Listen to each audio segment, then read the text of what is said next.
Heart of Darkness by Joseph Conrad. Chapter 2, Part 1. One evening, as I was lying flat on the deck of my steamboat, I heard voices approaching, and there were the nephew and the uncle strolling along the bank. I laid my head on my arm again, and had nearly lost myself in a doze, when somebody said in my ear, as it were, "I am as harmless as a little child, but I don't like to be dictated to. Am I the manager, or am I not? I was ordered to send him there. It's incredible." I became aware that the two were standing on the shore alongside the forepart of the steamboat, just below my head. I did not move. It did not occur to me to move. I was sleepy. "It is unpleasant," grunted the uncle. "He has asked the administration to be sent there," said the other, with the idea of showing what he could do, and I was instructed accordingly. Look at the influence that man must have. Is it not frightful? They both agreed it was frightful, then made several bizarre remarks. Make rain and fine weather. One man. The council. By the nose. Bits of absurd sentences that got the better of my drowsiness, so that I had pretty near the whole of my wits about me when the uncle said, "The climate may do away with this difficulty for you. Is he alone there?" "Yes," answered the manager. He sent his assistant down the river with a note to me in these terms: "Clear this poor devil out of the country, and don't bother sending more of that sort." I had rather be alone than have the kind of man you can dispose of with me. It was more than a year ago. Can you imagine such impudence? "Anything since then?" asked the other hoarsely. "Ivory," jerked the nephew. "Lots of it. Prime sort. Lots. Most annoying from him." "And with that?" questioned the heavy rumble. "Invoice," was the reply, fired out, so to speak. Then silence. They had been talking about Kurtz. I was broad awake by this time, but, lying perfectly at ease, remained still, having no inducement to change my position. "How did that ivory come all this way?" growled the elder man, who seemed very vexed. The other explained that it had come with a fleet of canoes in charge of an English half-caste clerk Kurtz had with him. That Kurtz had apparently intended to return himself, the station being by that time bare of goods and stores, but after coming 300 miles had suddenly decided to go back, which he started to do alone in a small dugout with 4 paddlers, leaving the half-caste to continue down the river with the ivory. The 2 fellows there seemed astounded at anybody attempting such a thing. They were at a loss for an adequate motive. As to me, I seemed to see Kurtz for the first time. It was a distant glimpse, the dugout, 4 paddling savages, and the lone white man turning his back suddenly on the headquarters, on relief, on thoughts of home, perhaps, settling his face toward the depths of the wilderness, towards his empty and desolate station. I did not know the motive. Perhaps he was simply a fine fellow who stuck to his work for its own sake. His name, you understand, had not been pronounced once. He was that man, the half-caste who, as far as I could see, had conducted a difficult trip with great prudence and pluck, was invariably alluded to as that scoundrel. The scoundrel had reported that the man had been very ill, had recovered imperfectly. The 2 below me moved away, then a few paces, and strolled back and forth at some little distance. I heard, "Military, post, doctor, 200 miles, quite alone now, unavoidable delays, 9 months, no news, strange rumors." They approached again, just as the manager was saying, "No one, as far as I know, unless a species of wandering trader, a pestilential fellow snapping ivory from the natives." Who was it they were talking about now? I gathered in snatches that this was some man supposed to be in Kurtz's district, and of whom the manager did not approve. "We will not be free from unfair competition till one of these fellows is hanged for an example," he said. "Certainly," grunted the other. "Get him hanged. Why not? Anything. Anything can be done in this country. That's what I say. Nobody here, you understand, here can endanger your position. And why? You stand the climate. You outlast them all. The danger is in Europe. But there, before I left, I took care to..." They moved off and whispered. Then their voices rose again. "The extraordinary series of delays is not my fault. I did my best." The fat man sighed. "Very sad." "And the pestiferous absurdity of his talk," continued the other. "He bothered me enough when he was here. Each station should be like a beacon on the road towards better things, a centre for trade, of course, but also for humanizing, improving, instructing. Conceive you, that ass!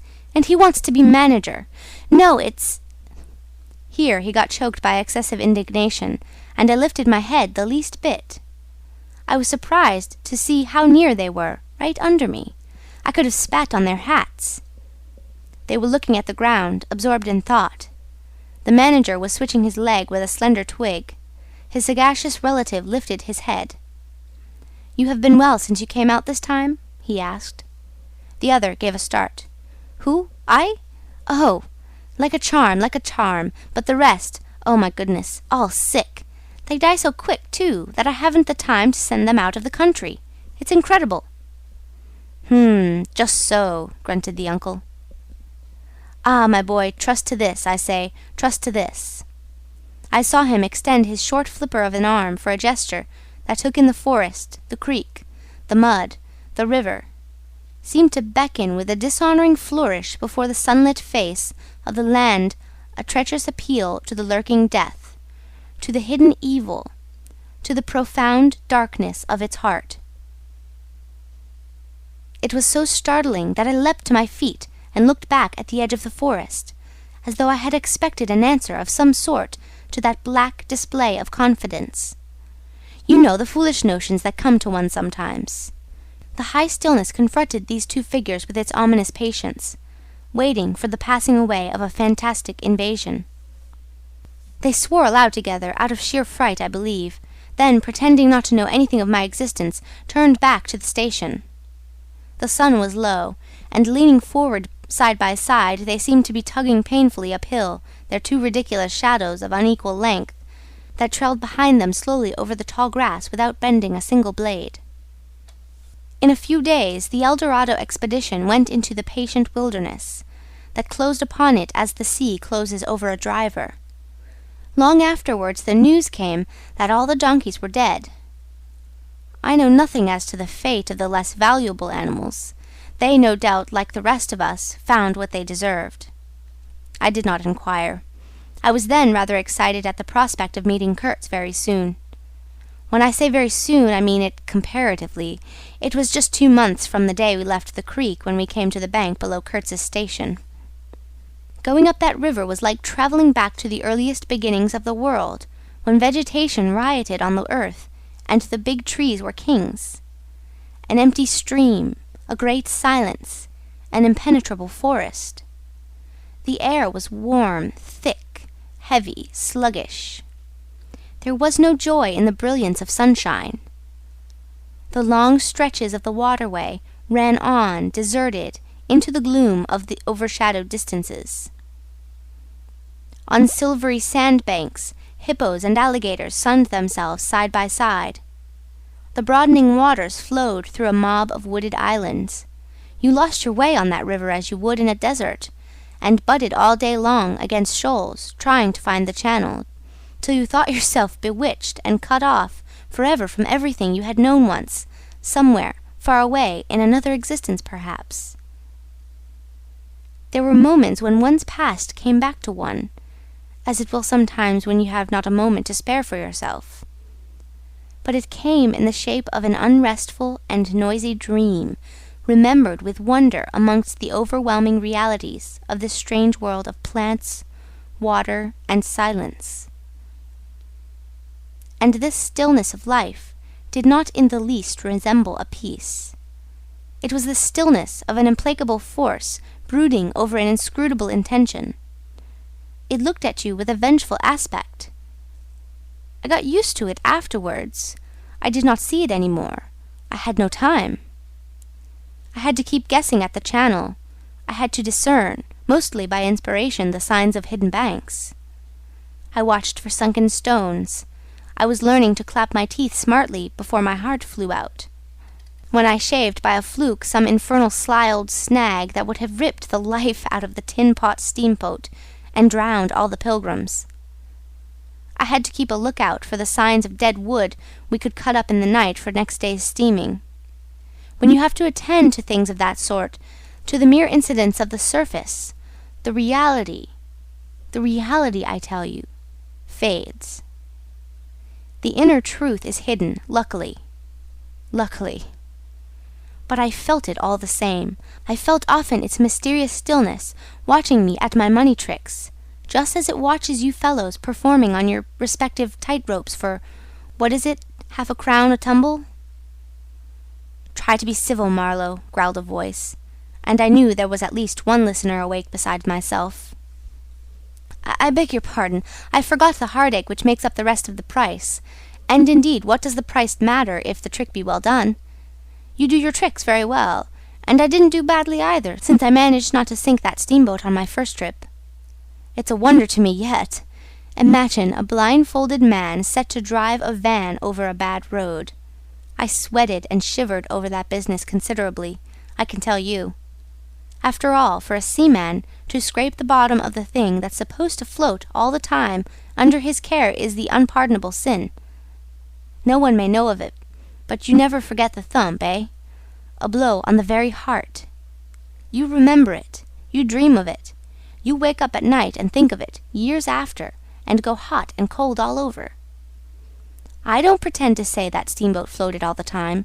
More than once she had to wade for a bit, with 20 cannibals splashing around and pushing. We had enlisted some of these chaps on the way for a crew. Fine fellows, cannibals, in their place. They were men one could work with, and I'm grateful to them. And after all, they did not eat each other before my face. They had brought along a provision of hippo meat, which went rotten, and made the mystery of the wilderness stink in my nostrils. Phew, I can sniff it now. I had the manager on board and 3 or 4 pilgrims with their staves, all complete. Sometimes we came upon a station close by the bank, clinging to the skirts of the unknown, and the white men rushing out of a tumble-down hovel with great gestures of joy and surprise and welcome. Seemed very strange, had the appearance of being held there captive by a spell. The word ivory would ring in the air for a while, and on we went again into the silence, along empty reaches, round the still bends, between the high walls of our winding way, reverberating in hollow claps the ponderous beat of the stern wheel. Trees, millions of trees, massive, immense, running up high, and at their foot, hugging the bank against the stream, crept the little begrimed steamboat like a sluggish beetle crawling on the floor of a lofty portico. It made you feel very small, very lost, and yet it was not altogether depressing, that feeling. After all, if you were small, the grimy beetle crawled on, which was just what you wanted it to do. Where the pilgrims imagined it crawled to, I don't know.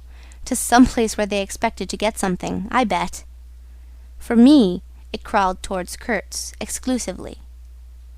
But when the steam pipes started leaking, we crawled very slow. The reaches opened before us and closed behind, as if the forest had stepped leisurely across the water to bar the way for our return. We penetrated deeper and deeper into the heart of darkness. It was very quiet there. At night, sometimes, the roll of drums behind the curtain of trees would run up the river and remain sustained faintly, as if hovering in the air high over our heads, till the first break of day. Whether it meant war, peace, or prayer, we could not tell. The dawns were heralded by the descent of a chill stillness. The woodcutters slept, their fires burned low. The snapping of a twig would make you start. We were wanderers on a prehistoric earth, on an earth that wore the aspect of an unknown planet. We could have fancied ourselves the first of men taking possession of an accursed inheritance, to be subdued at the cost of profound anguish and of excessive toil. But suddenly, as we struggled round a bend, there would be a glimpse of rush walls, of peaked glass roofs, a burst of yells, a whirl of black limbs, a mass of hands clapping, of feet stamping, of bodies swaying, of eyes rolling, under the droop of heavy and motionless foliage. The steamer toiled along slowly on the edge of a black and incomprehensible frenzy. The prehistoric man was cursing us, praying to us, welcoming us. Who could tell? We were cut off from the comprehension of our surroundings. We glided past like phantoms, wondering and secretly appalled, as sane men would be before an enthusiastic outbreak in a madhouse. We could not understand because we were too far, and could not remember because we were travelling in the night of first ages, of those ages that are gone, leaving hardly a sign, and no memories. The earth seemed unearthly. We are accustomed to look upon the shackled form of a conquered monster, but there you could look at a thing monstrous and free. It was unearthly, and the men were... No, they were not inhuman. Well, you know, that was the worst of it, this suspicion of their not being inhuman. It would come slowly to one. They howled and leaped, and spun, and made horrid faces. But what thrilled you was just the thought of their humanity, like yours, the thought of your remote kinship with this wild and passionate uproar. Ugly. Yes, it was ugly enough, but if you were man enough, you would admit to yourself that there was in you just the faintest trace of a response to the terrible frankness of that noise, a dim suspicion of there being a meaning in it which you so remote from the night of first ages, could comprehend. And why not? The mind of man is capable of anything, because everything is in it, all the past as well as all the future. What was there, after all? Joy, fear, sorrow, devotion, valor, rage? Who can tell? But truth. Truth stripped of its cloak of time. Let the fool gape and shudder. The man knows, and can look on without a wink. But he must at least be as much of a man as these on the shore. He must meet that truth with his own true stuff, with his own inborn strength. Principles won't do. Acquisitions, clothes, pretty rags that would fly off at the first good shake. No, you want a deliberate belief. An appeal to me in this fiendish row, is there? Very well, I hear, I admit, but I have a voice too, and for good or evil mine is the speech that cannot be silenced. Of course a fool, what with sheer fright and fine sentiments, is always safe. Who's that grunting? You wonder I didn't go ashore for a howl and a dance? Well, no, I didn't. Fine sentiments, you say? Fine sentiments be hanged! I had no time. I had to mess about with white lead and strips of woolen blanket, helping to put bandages on those leaky steam pipes, I tell you. I had to watch the steering, and circumvent those snags, and get the tin pot along by hook or by crook. There was surface truth enough in these things to save a wiser man. And between whiles I had to look after the savage who was fireman. He was an improved specimen. He could fire up a vertical boiler. He was there below me, and upon my word, to look at him was as edifying as seeing a dog in a parody of breeches and a feather hat, walking on his hind legs. A few months of training had done for that really fine chap. He squinted at the steam gauge and at the water gauge with an evident effort of intrepidity. And he had filed teeth, too, the poor devil, and the wool of his pate shaved into queer patterns, and 3 ornamental scars on each of his cheeks. He ought to have been clapping his hands and stamping his feet on the bank, instead of which he was hard at work, a thrall to strange witchcraft, full of improving knowledge. He was useful because he had been instructed, and what he knew was this, that should the water in that transparent thing disappear, the evil spirit inside the boiler would get angry through the greatness of his thirst, and take a terrible vengeance. So he sweated and fired up, and watched the glass fearfully, with an impromptu charm made of rags tied to his arm, and a piece of polished bone as big as a watch stuck flatways through his lower lip. While the wooded bank slipped past us slowly, the short noise was left behind, the interminable miles of silence, and we crept on towards Kurtz. But the snags were thick, the water was treacherous and shallow, the boiler seemed indeed to have a sulky devil in it, and thus neither that fireman nor I had any time to peer into our creepy thoughts.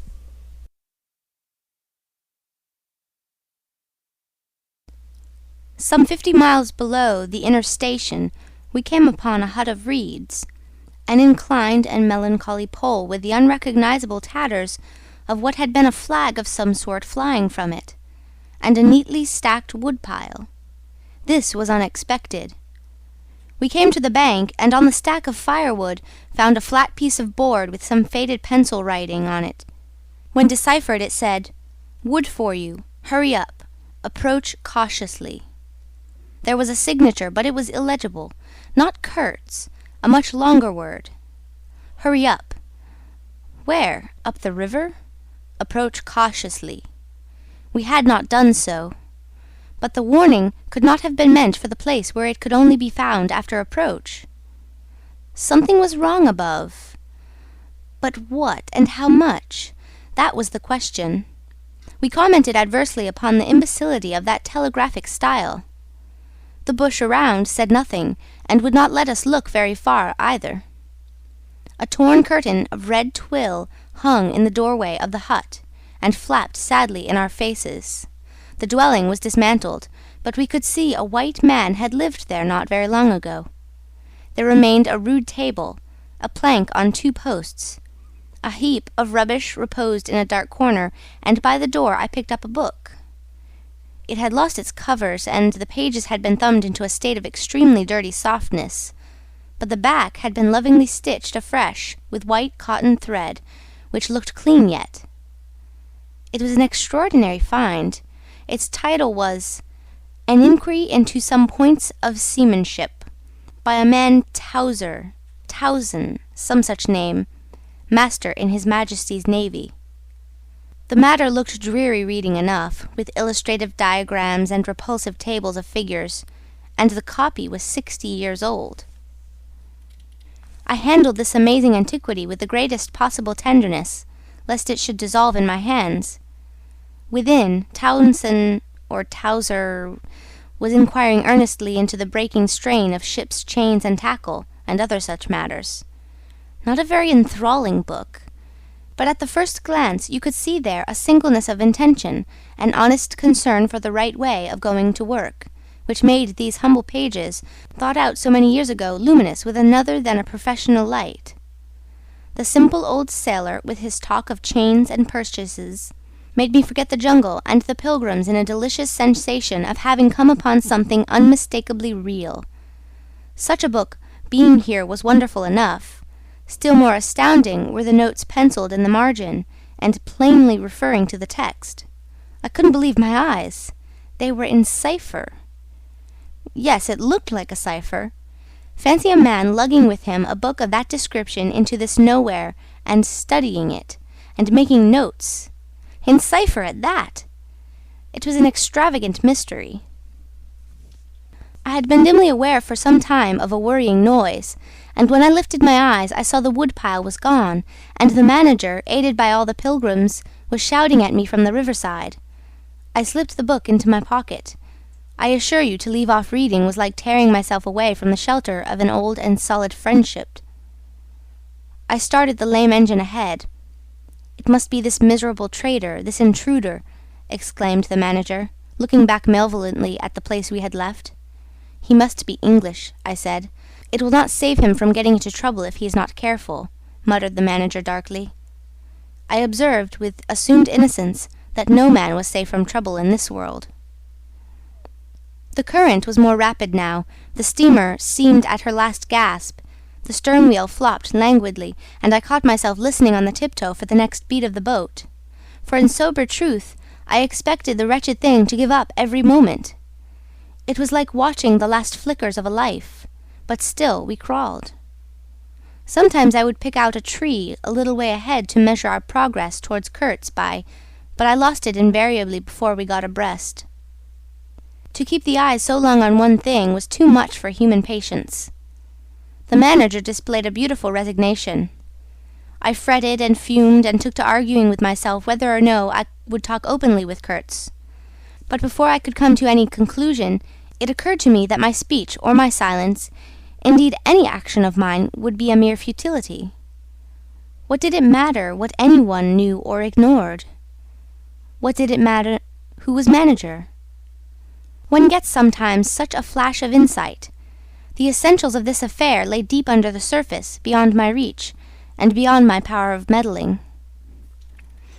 Towards the evening of the second day, we judged ourselves about 8 miles from Kurtz's station. I wanted to push on, but the manager looked grave and told me the navigation up there was so dangerous that it would be advisable, the sun being very low already, to wait where we were till next morning. Moreover, he pointed out that if the warning to approach cautiously were to be followed, we must approach in daylight, not at dusk or in the dark. This was sensible enough. 8 miles meant nearly 3 hours steaming for us, and I could also see suspicious ripples at the upper end of the reach. Nevertheless, I was annoyed beyond expression at the delay, and most unreasonably too, since one night more could not matter much after so many months.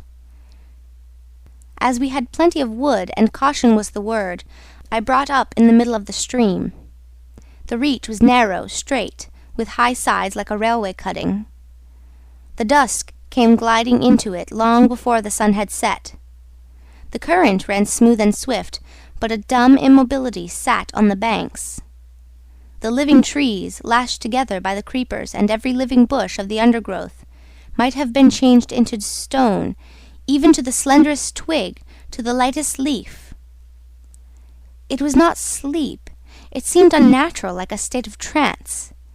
Not the faintest sound of any kind could be heard. You looked on, amazed, and began to suspect yourself of being deaf. Then the night came suddenly, and struck you blind as well. About 3 in the morning some large fish leaped, and the loud splash made me jump as though a gun had been fired. When the sun rose, there was a white fog, very warm and clammy, and more blinding than the night. It did not shift or drive. It was just there, standing all round you like something solid. At 8 or 9, perhaps, it lifted as a shutter lifts.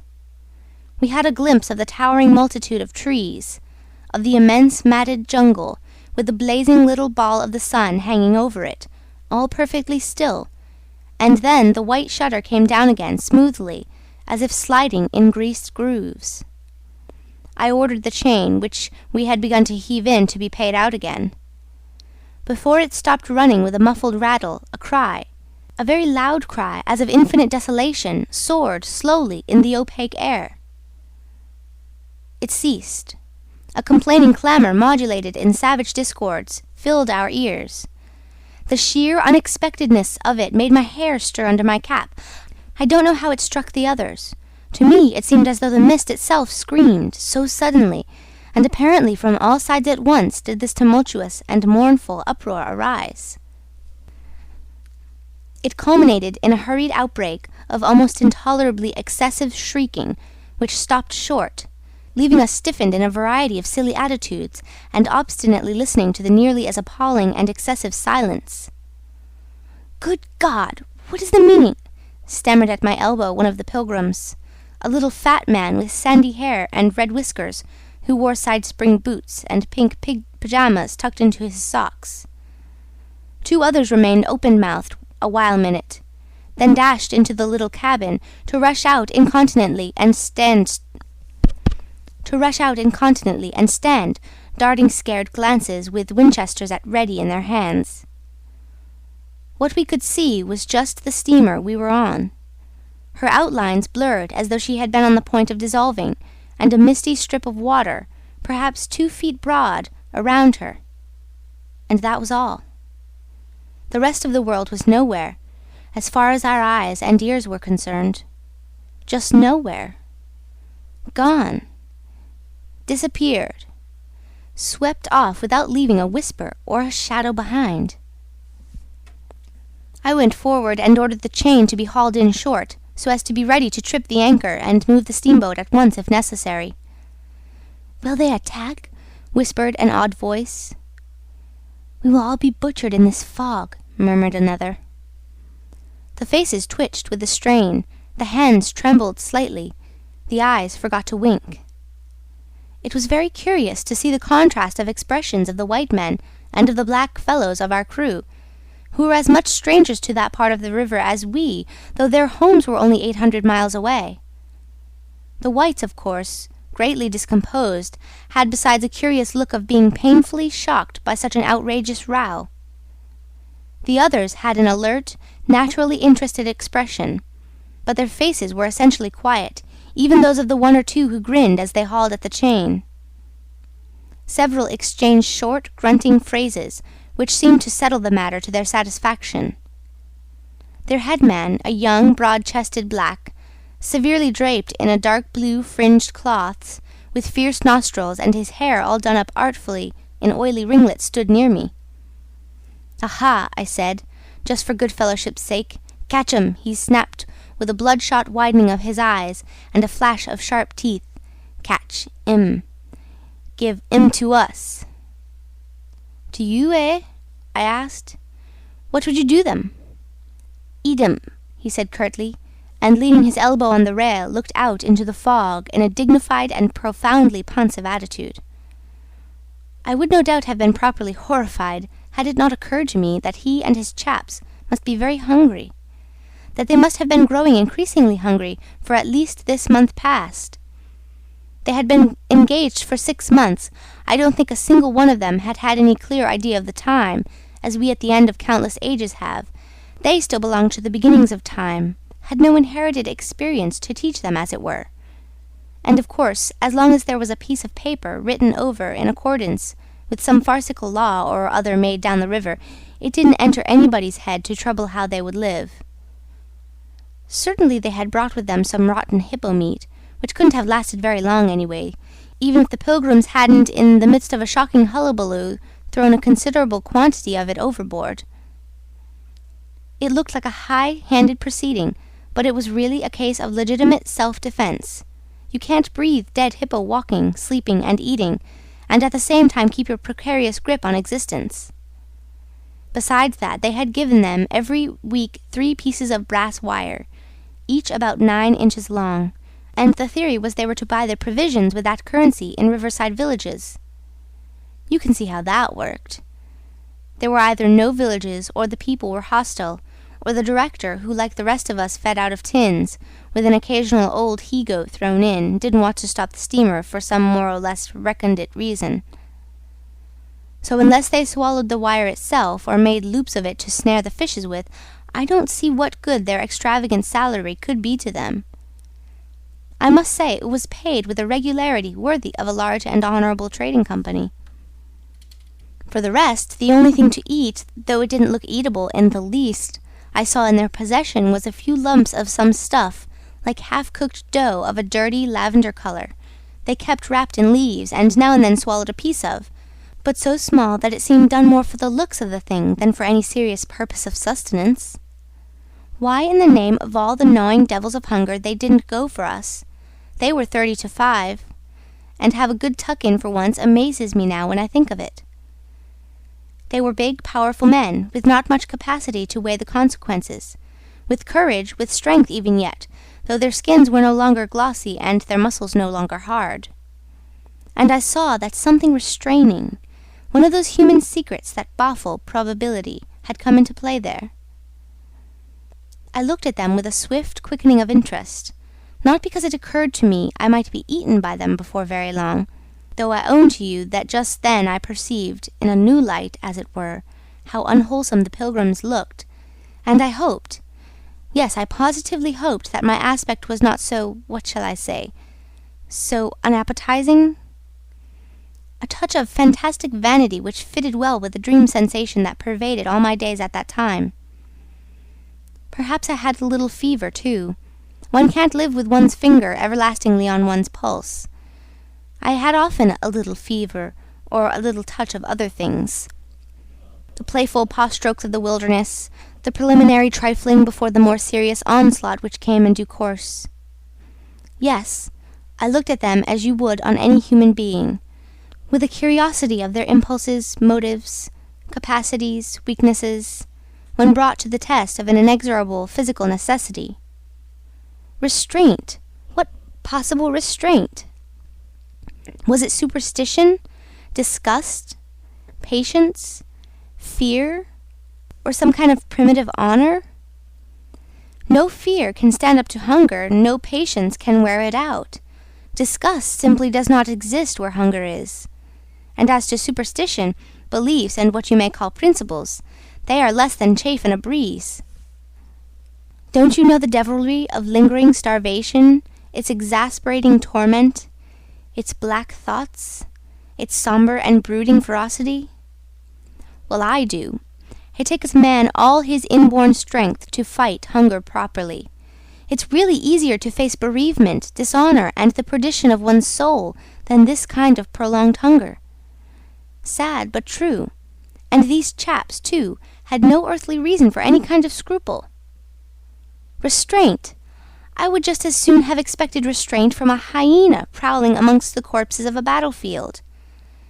But there was the fact facing me. The fact, dazzling to be seen, like the foam on the depths of the sea, like a ripple on an unfathomable enigma, a mystery greater, when I thought of it, than the curious, inexplicable note of desperate grief in this savage clamor that had swept by us on the river bank, behind the blind whiteness of the fog. End of Chapter 2, Part 1.